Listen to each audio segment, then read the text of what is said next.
Halo guys, welcome back again to my channel. Bersama saya Hansen di sini, dan seperti biasanya setiap harinya saya akan buatkan video seputar cryptocurrency. Apa kabar kalian hari ini semuanya? Semoga dalam keadaan yang baik-baik saja. Teman-teman, kita kembali melihat Bitcoin pada akhirnya mampu break di atas 28.000. Kalau misalnya teman-teman yang sudah menonton video kemarin harusnya tidak surprise atau tidak kejut dengan yang kita lihat hari ini, yaitu adalah Bitcoin melanjutkan kenaikannya, karena sudah kita bahas di video kemarin, kenapa menurut saya Bitcoin sepertinya sudah mulai bersiap untuk melakukan rally berikutnya. So, untuk teman-teman yang sudah sempat untuk melakukan buy, itu harusnya kalian sudah bisa consider beberapa opsi. Antara pertama, kalian bisa taking profit semuanya, taking profit sebagian, atau menaruh stop loss ke arah entry. Itu mungkin bakalan kita bahas lebih detail nanti di akhir video, tapi intinya saya pengen ucapkan selamat kalau misalnya teman-teman sudah berhasil untuk melakukan buy, karena harusnya sekarang kalian sudah berada dalam keadaan cuan. Selain itu juga ada beberapa hal yang cukup penting yang pengen saya bahas di video hari ini, so stay tune terus sampai akhir video. Sekarang kita bakalan mulai dari market cap terlebih dahulu. Per hari ini, secara global, market cap kripto berada di angka 1,11 triliun dolar atau naik sekitar 2,77%. Nah, di top 10 coin sendiri kita juga melihat semuanya dalam keadaan hijau, kenaikannya ranging antara 1, sekian persen hingga kurang lebih 13%. Dan sudah lama sekali ya teman-teman kita tidak melihat top 10 coin itu ada yang naiknya 2 digit. Hari ini Solana mengalami kenaikan 13,57%, sekaligus menjadikan dia sebagai top performer hari ini ke harga 24,09 dolar. So, itu adalah outlook sementara dari beberapa top coin yang ada. Sekarang kita langsung aja masuk ke beberapa data dan berita terbaru hari ini. Nah, yang pertama teman-teman, karena kita sudah melihat ada kenaikan yang lumayan signifikan selama beberapa hari terakhir gitu ya. Kita juga melihat likuidasi terus-menerus terjadi. Nah, sedikit banyak pergerakan yang kita lihat beberapa jam terakhir itu juga dibantu oleh short squeeze. Dan dalam 24 jam terakhir saja kita melihat ada likuidasi sebesar 112 juta dolar, teman-teman. Dan 86,1%-nya itu datang dari arah short. Sehingga kita bisa ambil kesimpulan kenaikan yang kita lihat juga sedikit banyak dibantu oleh semacam short squeeze. Nah, walaupun angkanya sebenarnya tidak terlalu besar ya teman-teman, dan ini memang sudah angka rata-rata lah yang kita lihat selama beberapa minggu terakhir. Karena terakhir kali kita melihat ada likuidasi yang cukup besar itu hanya di bulan Agustus teman-teman, spesifiknya di tanggal 17 Agustus di mana ada kurang lebih 1 billion dolar yang terliquid. Tapi sisanya kalau kalian perhatikan dari Oktober hingga bulan Juli kemarin sebenarnya likuidasi tidak ada yang terlalu besar teman-teman. Rata-rata hanya kurang lebih 100 sampai 200 juta dolar. Dan ini adalah situasi yang sangat berbeda jika kita bandingkan dengan di tahun 2021 terutama, apalagi di pertengahan 2021 ketika euforia lagi tinggi-tingginya dan kita melihat likuidasi itu hampir setiap minggu biasanya minimal ya 400 sampai 500 juta dolar, teman-teman.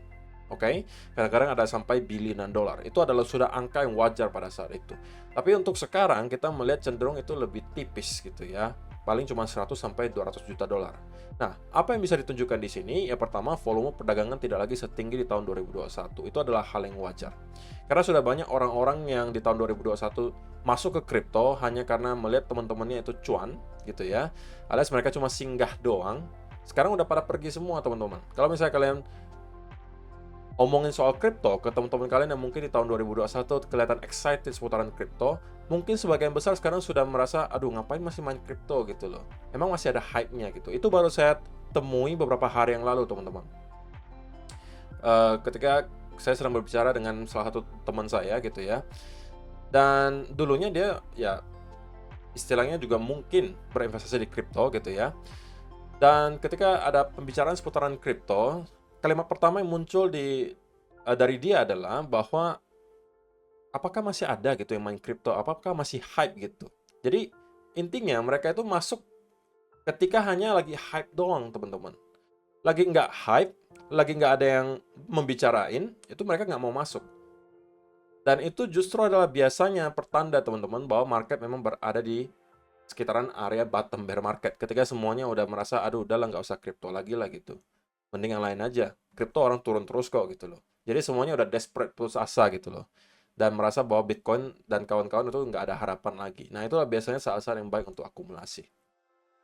Nah, ketika orang-orang seperti mereka ini udah start kembali ngomong ke ngomong soal kripto, udah mulai kembali nanya ke kalian, wah kripto kalian gimana? Wah saya pengen beli lagi deh, katanya lagi naik-naik terus ya. Nah, itu udah justru kembali pertanda teman-teman bahwa kita udah masuk ke fase euforia, dan justru pada saat itu adalah saat-saat dimana kita sudah bisa start untuk melakukan distribusi. Oke? Itu yang pertama teman-teman, kita mendapatkan ada semacam short squeeze. Yang kedua, jangan sampai lupa teman-teman bahwa start dari hari ini saja kita sudah akan kedatangan event yang cukup penting. Malam hari nanti kita akan mendapatkan data ISM Manufacturing PMI dari Amerika Serikat, diikuti pukul 10 waktu Indonesia Barat malam hari nanti, itu akan ada speech dari Kakek Powell dan juga Fed Harker. Dan juga nanti besok dini hari, itu juga ada beberapa anggota Fed lainnya yang juga akan memberikan speech. Nah, apakah ini menjamin bahwa akan ada volatilitas yang ekstrim di market? Tentunya tidak. Sekali lagi, saya baru expect akan ada volatility yang ekstrim apabila ada sesuatu yang surprising disampaikan oleh Kakek Powell. Tapi kalau misalnya tidak ada, masih sama-sama aja dengan yang kita lihat beberapa pertemuan sebelumnya atau beberapa speech sebelumnya, ya kita mungkin akan melihat semacam volatility gitu ya, karena mungkin investor sembari memantau ya gitu, kalimat per kalimat dari si Kakek Powell dan kemudian menginterpretasikannya sendiri gitu ya, dan mungkin mereka bisa mengambil keputusan dari sana. Jadi kita mungkin bisa melihat semacam volatility, tapi baru akan ekstrim volatility-nya jika ada sesuatu yang surprising yang disampaikan oleh Kakek Powell. So kita jangan sampai lengah juga gitu ya, terutama untuk teman-teman yang sudah mempunyai posisi buy mungkin dari sekitaran area 25 atau mungkin sekitaran 26 atau 27 ribu. Oke. So, kita akan mulai minggu ini dengan volatility kemungkinan jika ada semacam kalimat yang surprising dari Kakek Powell nanti malam. Dan juga yang terakhir teman-teman, ini adalah sebuah chart yang menurut saya cukup menarik gitu ya. Ini adalah altcoin total market cap. Jadi ini adalah chart yang menggabungkan semua altcoin, tetapi mengeluarkan Bitcoin ya. Bitcoin tidak termasuk, ini semuanya hanya altcoin. Dan menurut si Stock Money Lizard, ada sebuah pattern yang kemudian berulang. Dimana kalau kita lihat dari beberapa cycle sebelumnya, biasanya memang kita selalu membuat semacam pattern, teman-teman. Patternnya apa? Patternnya kalau misalnya 2015 di sini, itu cenderung mirip seperti, bukan mirip ya, tapi ini saya anggap sebagai semacam symmetrical triangle. Dan kemudian kita breakout dan kemudian melihat altcoin masuk ke bull market. Kemudian di cycle berikutnya, kita juga melihat hal yang serupa, teman-teman. Kita membentuk semacam ascending triangle, dan kemudian kita breakout, dan pada saat breakout tersebut, kita kemudian melanjutkan kenaikan menuju ke fase parabolik akhir. Sebelum pada akhirnya kembali masuk ke bear market, dan kali ini guess what, teman-teman? Kita juga sepertinya mengulangi hal yang sama dengan yang kita lihat di cycle sebelumnya. Menurut Stock Money Lizard, kita juga kemungkinan membentuk semacam ascending triangle, dan kalau kita breakout dari sini, harusnya merupakan sebuah hal yang baik untuk altcoin. Nah, ini tentunya merupakan harapan ya untuk para altcoin holder, di mana kita bisa melihat at least lah semacam altcoin season yang singkat gitu. Kalaupun tidak berkepanjangan, at least singkat gitu. Karena mungkin udah cukup lama ya para altcoin holder itu kesulitan untuk melihat altcoin kesayangan mereka itu mendapatkan gains yang besar. Ya gimana mau gains di altcoin, Bitcoin saja masih kesulitan gitu teman-teman. Jadi untuk teman-teman yang altcoin holder, wajib bersabar. Jika kalian memang sudah melakukan riset dengan baik, kalian sudah yakin bahwa koin yang kalian pegang atau token yang kalian pegang itu memang di-back oleh project yang solid, tim yang solid, ya sudah, kalian cukup bersabar gitu. Oke, ketika altcoin season datang, harusnya altcoin kesayangan kalian yang sudah kalian riset, itu sedikit banyak pasti juga akan ikutan naik gitu loh. Jadi nggak usah khawatir gitu ya, kalau kalian sampai sekarang mungkin merasa bosan, saya juga jujur saja merasa hal yang sama sebagai seorang investor ya. Kalau traders mah saya nggak bosan karena kenapa? Pasti akan ada setup saja yang bisa saya manfaatkan. Tapi kalau yang invest mungkin agak bosan selama beberapa bulan terakhir. Tapi ini adalah bagian dari perjalanan teman-teman sekali lagi. Bahwa memang pasti akan ada fase di mana kalian pasti akan bosan melihat market yang sideways, dan itu adalah ujian gitu untuk kalian. Apakah kalian mampu hold secara mental gitu? Kalau misalnya mampu, kalian berarti adalah orang-orang yang worth it untuk bisa panen ketika nanti bull market kembali datang. Dan satu hal yang juga menurut saya cukup menarik disampaikan di sini gitu di komentarnya. Everyone saying alts are dead and going to zero against Bitcoin, combined with recession predictions, looks like an awesome bullish brew to me. Jadi intinya yang disampaikan adalah bahwa kita melihat market sekarang sentimennya cenderung berada di keadaan yang negatif. Mungkin selama sudah berminggu-minggu terakhir, teman-teman, di mana sudah ada rumor soal resesi di Amerika Serikat, soal geopolitik, dan lain sebagainya, itu masih sangat-sangat membuat market itu tertekan gitu, terutama di kripto. Sentimennya sekarang terlihat sangat negatif. Dan kapan terakhir kali kalian melihat orang-orang itu euforianya tinggi gitu, atau sangat-sangat bullish untuk altcoin? Udah jarang kan? Kalian kebanyakan melihat orang-orang itu mulai start antara bosen atau udah putus asa gitu terhadap altcoin yang mereka pegang. Nggak ada lagi yang excited sekali gitu, nggak ada lagi, teman-teman. Itu menunjukkan sentimen market sekarang berada dalam keadaan yang negatif gitu. Oke, dan itu adalah harusnya merupakan resep yang baik menurut CryptoCon di sini untuk kita melihat semacam breakout dan mungkin sedikit old season. Ya mudah-mudahan terjadi, teman-teman. Kita juga udah mungkin cukup lama ya menanti altcoin itu outperform Bitcoin, tapi selama beberapa bulan terakhir hal tersebut jarang sekali terjadi. Ya sesekali adalah kita melihat altcoin yang meledak, tapi itu pun cuman mungkin sekedarnya gitu ya, 1 minggu 2 minggu kemudian kembali down, tapi tidak ada yang berkepanjangan gitu. Jadi mudah-mudahan akan ada altcoin season yang kita hadapi dalam waktu dekat gitu ya. So, itu adalah beberapa data dan berita hari ini yang pengen saya sampaikan untuk kalian. Sekarang kita masuk ke chartnya Bitcoin, dan saya pengen mulai dari 4-hour chart, teman-teman. Nah, pada akhirnya kita melihat Bitcoin breakout, teman-teman. Konsolidasi, dan kemudian melanjutkan kenaikannya. Target pertama sudah saya sampaikan adalah area top di sini. Sudah kita lewati target pertama. Target kedua juga sudah kita tap di sekitaran area di sini. Oke, walaupun belum persis ya teman-teman, tapi kita udah tap lah, anggap kita udah tap di sekitaran area ini. Oke, target terakhir ada di sekitaran area 30 ribuan. Nah, pertanyaannya selanjutnya teman-teman,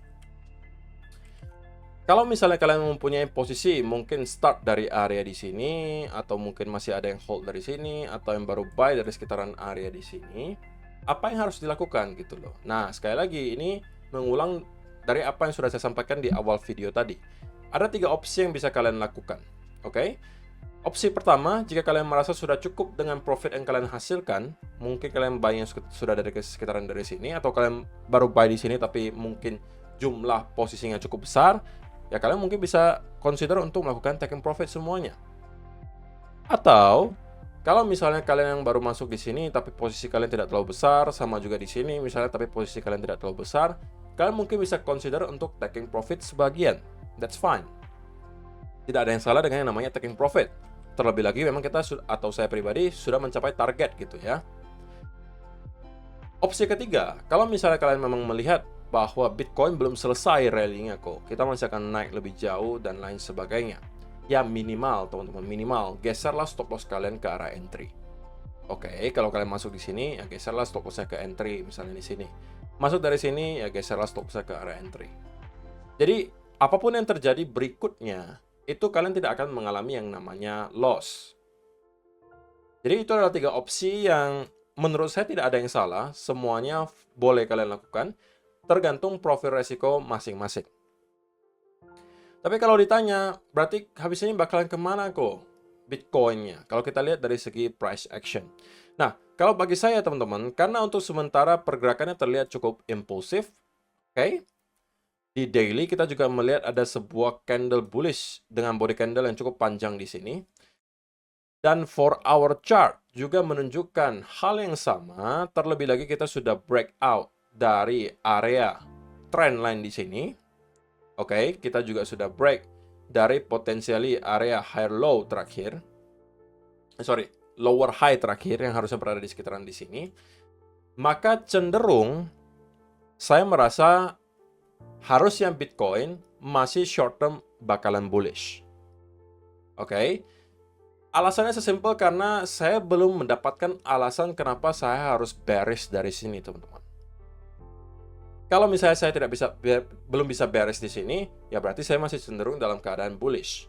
Tapi apakah itu berarti kita akan terus mengalami kenaikan dari sini tanpa ada koreksi? Tidak, teman-teman. Oke. Namanya koreksi di pertengahan jalan itu adalah sebuah hal yang wajar. Tentunya kita mau semuanya modelnya seperti ini, tapi apakah akan terus terjadi hal seperti ini? Belum tentu. Bisa saja yang kita lihat justru adalah model seperti ini sebelum kembali naik. Dan keduanya fine-fine saja menurut saya. Yang manapun yang terjadi, oke-oke aja. Oke, selama kita belum mendapatkan ada indikasi bahwa kita sudah menyelesaikan rally di sini dan akan kembali bearish, maka saya masih akan cenderung untuk bullish. Jadi untuk sementara teman-teman, kalau misalnya teman-teman yang belum mempunyai posisi apapun di sini, yang udah punya posisi, sekali lagi saya ucapkan selamat. Harusnya sekalian sudah dalam keadaan cuan. Tapi kalau yang baru mau FOMO sekarang gitu ya, yang pasti ada di kolom komentar nih. Kok boleh nggak beli sekarang? Itu pasti ada. Setiap kali Bitcoin rally, itu pasti ada pertanyaan seperti itu. Tapi menariknya ketika Bitcoin koreksi dalam, nggak ada yang mau nanya seputaran itu. Justru mereka tanya, waduh kok Bitcoin bisa drop kemana lagi nih gitu loh. Jadi agak aneh gitu kadang-kadang. So, kalau misalnya kalian belum punya posisi sama sekali, sekarang bukan saat yang tepat teman-teman. Sekarang bukan saat yang tepat. Kenapa? Karena ya lagi-lagi kalian tidak akan mendapatkan setup dari sini. Dan kalian kalau buy di sini berpotensi buy di pucuk gitu. Oke? Kalau misalnya kalian buy di sini, bagaimana apabila ini adalah hanya koreksi 2 wave dan kemudian kita akan drop ke lower low baru? Kalian akan buy di pucuk. Ya oke, kalau misalnya kalian dapatkan setup dan bisa mungkin manage resiko kalian dengan baik. Tapi saya rasa di sini tidak akan ada setup yang bisa kalian manfaatkan. Kalian mau buy atas dasar apa gitu loh? Nggak ada untuk sekarang.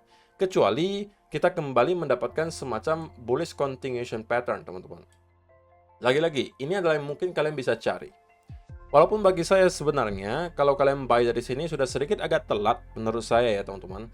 Tapi kalau kalian tetap nekat, saya tetap mau mencari peluang untuk long kok. Kira-kira caranya bagaimana? Nah, kalau saya jadi kalian gitu ya, dan saya belum punya posisi sama sekali sampai sekarang, maka ini akan saya tunggu. Antara kita membuat semacam bull flag di sini, ini bisa saya manfaatkan. Atau kita bisa membuat berbagai pattern lainnya. Kita bisa koreksi dulu seperti ini, kemudian membuat ascending triangle, ya kan? Ini juga bisa saya manfaatkan. Jadi intinya apa yang mau saya sampaikan, kalau kalian belum punya posisi sekarang, jangan maksa untuk buy dulu. Tunggulah konsolidasi berikutnya, tunggulah setup berikutnya, baru kalian masuk. Kenapa penting ada setup, teman-teman? Karena begini, kalau kalian langsung buy, anggap saja di sini. Maka, pertanyaan saya berikutnya ke kalian adalah, stop loss kalian harusnya taruh di mana? Kalian mau taruh di sini? Alasannya apa kalian taruh di sini? Ya kan? Ini bukan sebuah area yang cukup signifikan menurut saya. Bisa aja kemudian di tap dan kembali naik. Kalian mau taruh di sini? Risk to reward-nya jadi berapa? Kalau misalnya kalian cuma nargetkan ke anggapan area resistance terdekat 287 misalnya.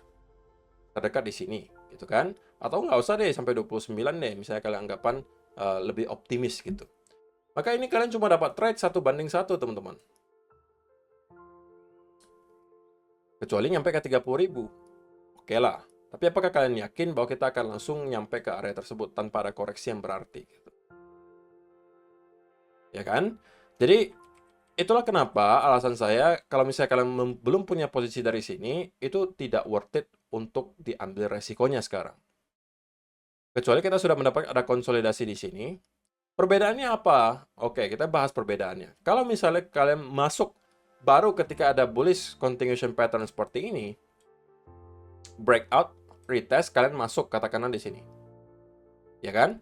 Kalian cukup memprotek diri kalian di bawah ini. Sehingga target kalian katakanlah minimal nyampe ke, nggak usah muluk-muluk deh, 29 misalnya. Ini entry kalian kan? Ini entry kalian, ini risk kalian. Biar kelihatan saya geser sedikit. Jadi risk kalian hanya segini. Ini adalah potensial reward kalian. Ini harusnya sudah 2,5:1. Itu baru nyampe ke 29.000. Bagaimana kalau 30.000? Maka ini bisa menjadi trade yang mungkin 4 atau bahkan 5:1.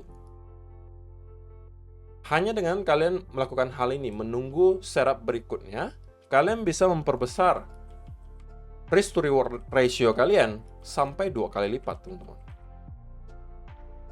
Ya, saya tidak mengatakan bahwa kalian yang buy di sini berarti sudah pasti akan loss. Tidak. Kalian bisa aja hoki dan kemudian kita terus mengalami kenaikan dari sini, tapi bagi saya itu tidak bijak untuk dilakukan. Karena resikonya juga cukup tinggi, teman-teman. Kalian harus memprotek diri kalian antara di sini yang menurut saya chance cukup besar untuk kembali di tap, ya kan? Atau kalian harus sudah protek diri kalian di bawah area ini. Which is ini cukup lebar. Gitu ya. Jadi untuk sementara apa yang harus kalian lakukan kalau belum punya posisi, wait and see terlebih dahulu. Oke. Nah, kalau misalnya kita mau menunjukkan kenaikan, maka kita pasti akan di pertengahan jalan kembali mendapatkan konsolidasi, teman-teman. Nah, hal yang tidak mau kita lihat terjadi adalah sesuatu yang kita mungkin pernah lihat juga di sini. Yaitu ada sell off, disertai dengan volume, diikuti ada bearish continuation pattern. Sama seperti yang kita lihat di sini. Kalau itu yang kita lihat, maka saya juga harus sedikit waspada, dan kemungkinan akan short term flip ke arah bearish, dan kita kemungkinan akan minimal kembali nge-retest ke sekitaran area 26.700-an. Oke, sebagai area support terdekat. Kalau ini kita jebol, maka ini sekali lagi bisa berpotensi membuat Bitcoin untuk kembali ke area lower low baru. Ini masih potensi terjadinya ada, teman-teman. So, kalian jangan sampai terlalu overexcited juga dengan yang kita lihat hari ini. Ya, walaupun kalian boleh-boleh saja gitu ya untuk excited gitu ya, ngelihat Bitcoin pada akhirnya mengalami rally yang lumayan dari angka 24.000 sampai ke area 28.000, tapi ini belum benar-benar menyelesaikan masalah, teman-teman. Kenapa? Karena di daily chart ya kita masih berada di area range ini.